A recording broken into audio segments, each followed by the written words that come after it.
Amigos do nosso programa, aquele programa que você já acompanha aqui na TV Assembleia há muito tempo, Questão de Ordem, nós temos hoje aqui uma personalidade muito importante dessa terra. Só pelo sobrenome Pontes Pinto você já vai saber quem é.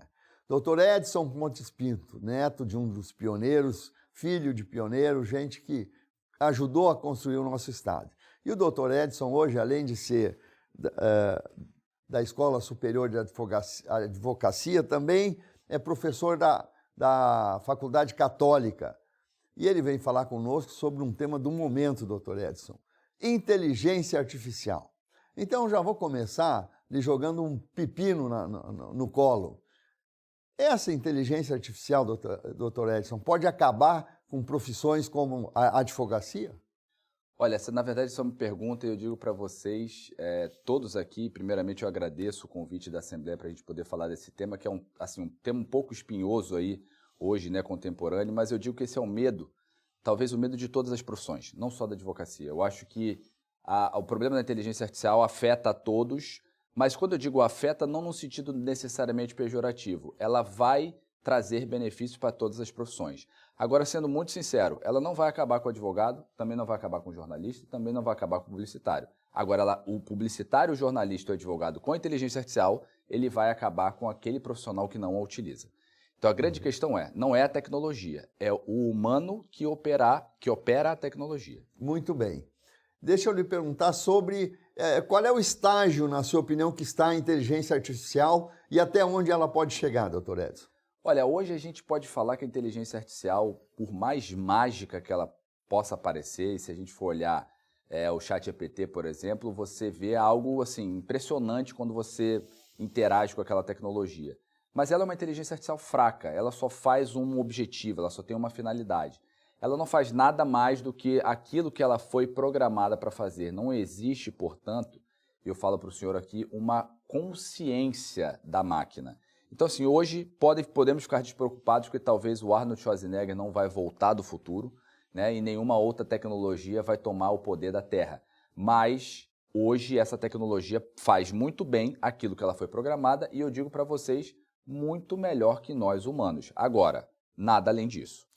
Doutor, lá nos Estados Unidos já há muitos advogados reclamando e protestando e até alguns desistindo da profissão, por causa da internet, nem se falava ainda em inteligência artificial. Agora, com a inteligência artificial, isso certamente vai se multiplicar. O senhor acha que o advogado que souber usar a inteligência artificial vai ficar na profissão?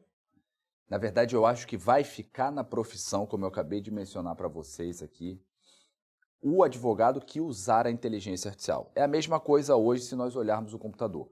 Né? Assim, existem advogados que ainda não utilizam o Word, outro processador de texto. Pode ser que sim, mas sinceramente ele não consegue hoje exercer a atividade de advocacia com processos eletrônicos, com peticionamento eletrônico. Então, assim, a inteligência artificial hoje pode parecer algo muito impactante, mas eu digo para vocês que talvez em 5 anos a gente nem vai falar assim, pessoas que usam inteligência artificial. Não, todo mundo vai utilizar e todo mundo vai ser nativo digital na tecnologia. É a mesma coisa que eu perguntar para o senhor, por exemplo, vocês contratam aqui na Assembleia pessoas sabendo se fizeram ou não curso de datilografia? Não. Digitação? Não. Isso aí, na verdade, hoje é um pré-requisito, saber mexer no Windows, no Word, etc. Mas há 10 anos atrás era um requisito dentro das diretorias de recursos humanos. Nós já temos, assim, em várias questões, não um conflito, mas vamos dizer, umas dificuldades das gerações. E os velhinhos como eu tenho 71 anos, têm grande dificuldade de utilização de várias coisas da internet, principalmente da inteligência artificial. Já as crianças parece que nasceram com um dom de utilização. Como é que o senhor analisa isso, doutor? Os velhinhos vão ficar fora?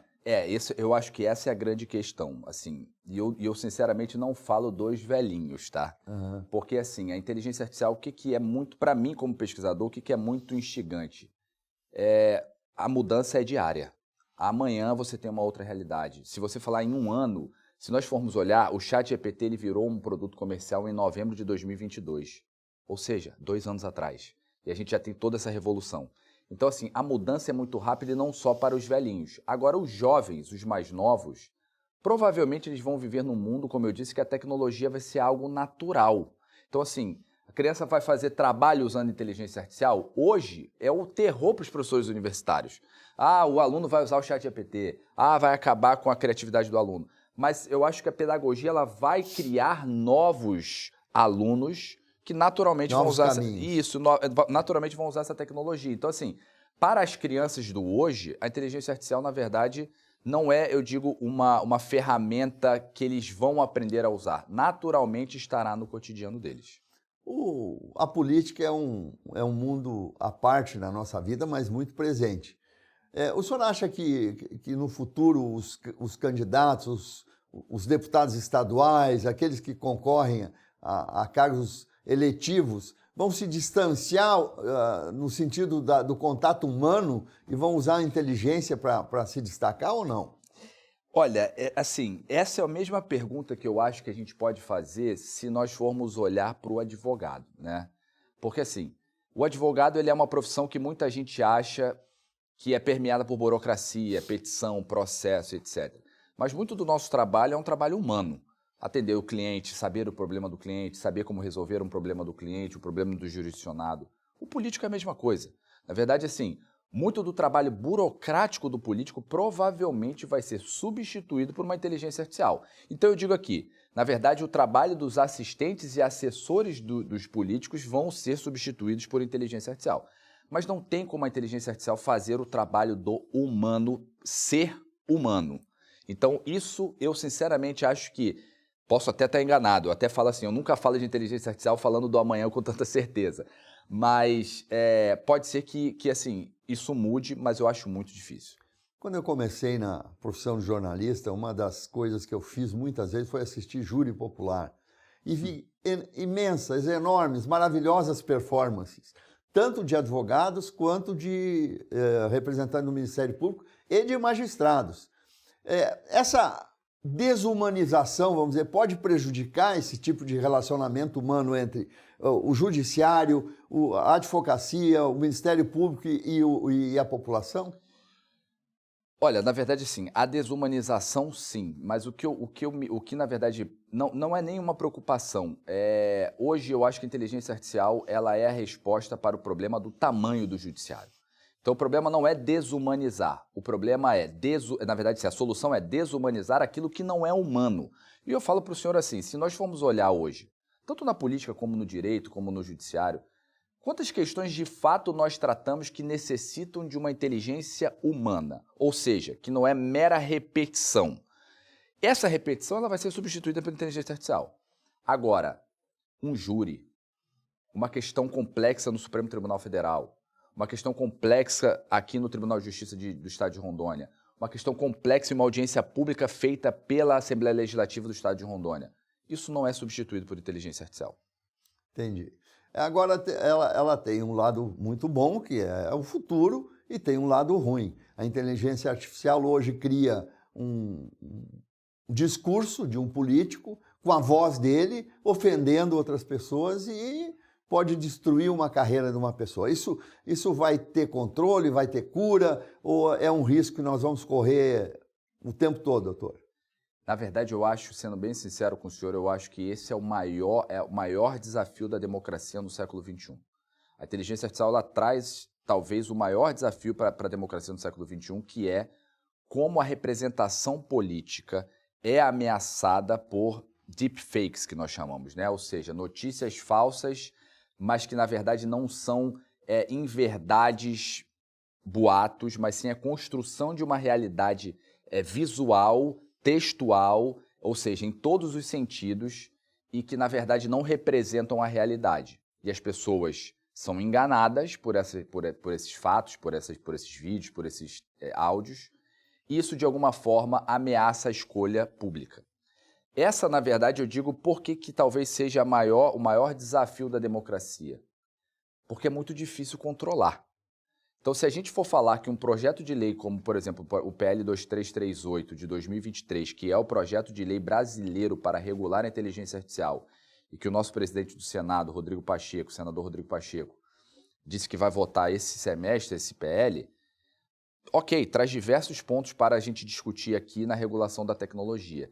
Mas eu não sei se isso é suficiente para controlar o uso, os malefícios que isso pode causar para a democracia. E a gente já viu um caso, não brasileiro, mas a gente já viu um caso, por exemplo, de uma tecnologia que influenciou uma eleição, e talvez a maior eleição, né, do mundo, que é a eleição norte-americana, naquele caso do Cambridge Analytica do Facebook.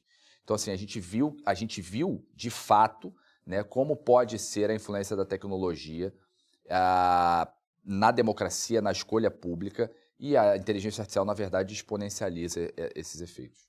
Bom, vamos falar um pouco sobre educação e inteligência artificial. O senhor acha que na sala de aula a inteligência artificial vai ajudar as crianças ou vai torná-las apenas repetitivas em relação ao que elas veem na inteligência? Ou seja, a criança não vai precisar mais raciocinar, nem pensar, ela vai ser conduzida ou vai conduzir? Essa, na verdade, eu acho que, na minha opinião, sendo muito sincero com o senhor, eu acho que isso é um grande mito. Por que eu digo que é um mito? Porque a inteligência artificial, por muitos, é tratada como um agente, como uma pessoa, como um sujeito, e ela não é. A inteligência artificial é uma ferramenta. Então, assim, do mesmo jeito que nós usamos outras ferramentas tecnológicas, a inteligência artificial é uma ferramenta tecnológica. Então, por mais que ela tenha toda essa, eu diria, essa imagem de um ser pensante, ela é uma ferramenta. Então, o grande problema não é se as crianças ficarão robotizadas, mas sim como educadores vão utilizar a ferramenta para auxiliar as crianças na educação. E aqui eu dou um exemplo, e aí todos os nossos espectadores podem ver no próprio YouTube, como na apresentação da nova versão do ChatGPT, a OpenAI ela fez uma demonstração de como o ChatGPT pode ser utilizado para ensinar equação de primeiro grau e equação de segundo grau. Então, assim, nessa apresentação você vê que não é necessário dar o resultado. A ferramenta pode ser ajustada, pode ser utilizada para ensinar, guiar a criança num ensino, por exemplo... A raciocinar, por exemplo? A raciocinar e no ensino guiado como um professor particular. A grande questão aqui a criança não pagará um professor particular, mas o pai que não entende de matemática, por exemplo, pode ajudar o seu filho no dever de casa usando a ferramenta da inteligência artificial. Isso serve para história, geografia, etc.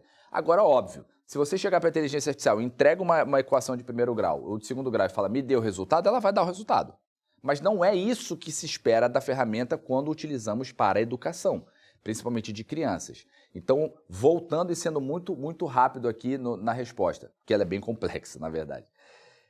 Na verdade, não é a ferramenta na verdade, não é a inteligência artificial que é o problema. Ela é uma ferramenta para auxiliar educadores para chegar em resultados positivos com crianças e adolescentes. Tem uma questão humana que a gente tem que destacar, doutor, que é o seguinte. Na sua profissão, por exemplo, tem ótimos advogados, tem bons advogados e tem advogados que só se formam para fazer concurso público, né?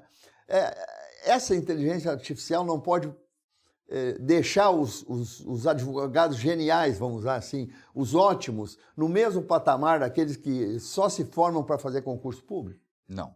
Não. E eu digo por que não? Porque, por exemplo, a advocacia, né? Vamos colocar a advocacia como referência, mas a gente vale para outras profissões. Vale para todas as outras. A inteligência artificial, na verdade, o que ela vai fazer? Ela não vai, como eu disse, ela não vai substituir aquele caráter humano. Então, um excelente advogado, ele não é só um advogado que é técnico. Ele é um advogado que tem a capacidade de se expressar, de se comunicar, de levar a tese ao tribunal, de discutir com os juízes, de criar toda essa eu diria, essa atmosfera que envolve a defesa de casos judiciais. Um advogado que não tenha toda essa habilidade, ele vai sim ser impactado pela inteligência artificial se ele for meramente um advogado técnico que escreve questões ali nos processos, etc., mas não tem essa habilidade humana. Mas a grande questão aqui é a seguinte, para todos os advogados, ou médicos, ou administradores, ou contadores, ou professores, a inteligência artificial vai facilitar o seu trabalho a ponto de reduzir o seu esforço de hora trabalhada, aumentando o seu retorno nessa hora trabalhada. Então, a inteligência artificial, resumindo aqui, ela é uma resposta para o problema da produtividade no século XXI. E eu digo a produtividade de qualquer trabalhador. Porque nós já falamos, por exemplo, em 36 horas semanais de trabalho na França. O Brasil já discute 40 horas semanais ao invés de 44 como regra. Como é que a gente vai preencher esse espaço, esse gap de produtividade? Tecnologia e uma delas a inteligência artificial. Isso vai valer para o chão das fábricas? Por exemplo, os robôs vão substituir os humanos? Os robôs já substituem os humanos em muitas coisas, né? É verdade. Mas a grande questão é, cada vez mais, sim. Cada vez mais, sim.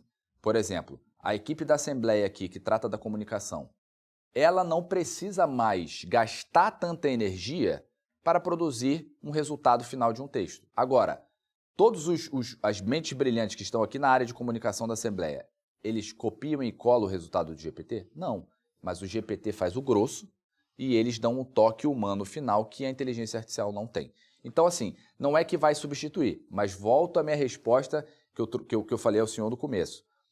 O humano com a inteligência artificial vai com certeza substituir o humano sem inteligência artificial. O senhor é um estudioso do assunto e certamente pensa muito no futuro. Como é que o senhor vê a inteligência artificial na nossa vida daqui, vamos dizer, a 20 anos, em 2044? Quando eu já estiver comendo grama pela raiz e o senhor ainda estiver vivo.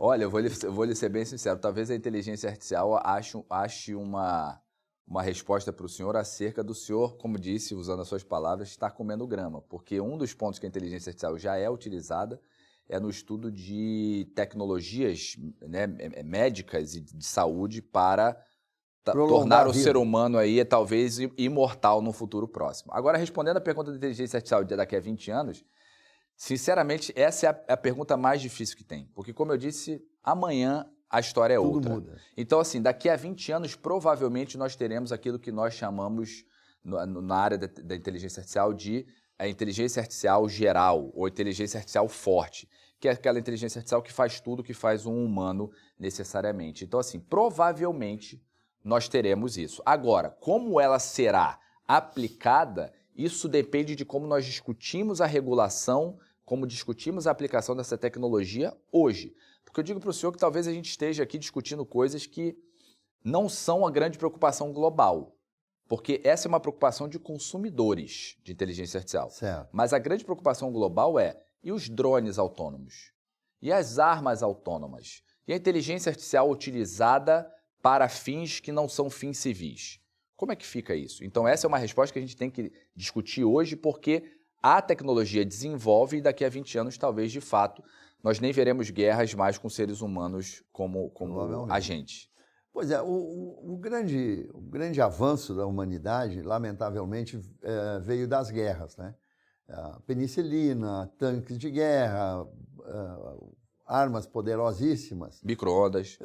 Tudo, micro-ondas, tudo. E agora, doutor, nós estamos vivendo ainda um mundo de tensões.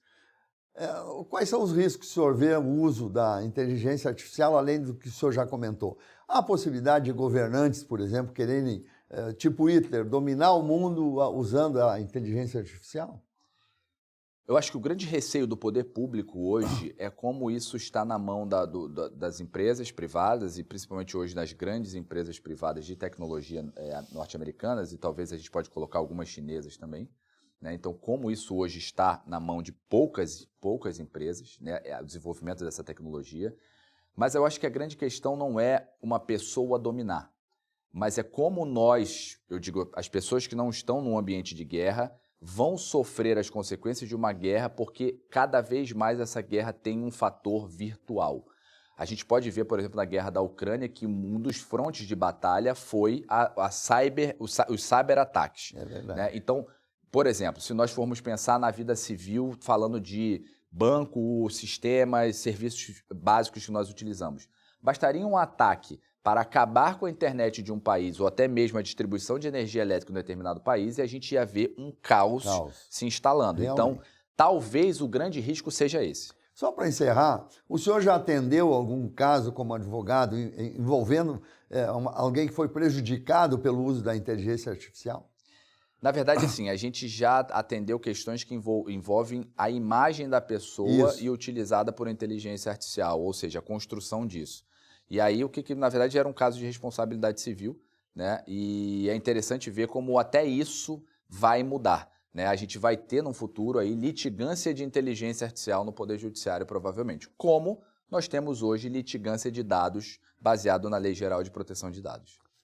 Doutor Edson, muito obrigado pela brilhante entrevista, o senhor nos ensinou muito e eu quero convidá-lo para voltar aqui daqui a pouco, para a gente voltar ao assunto, porque certamente nossos telespectadores gostaram muito do que nós tratamos aqui.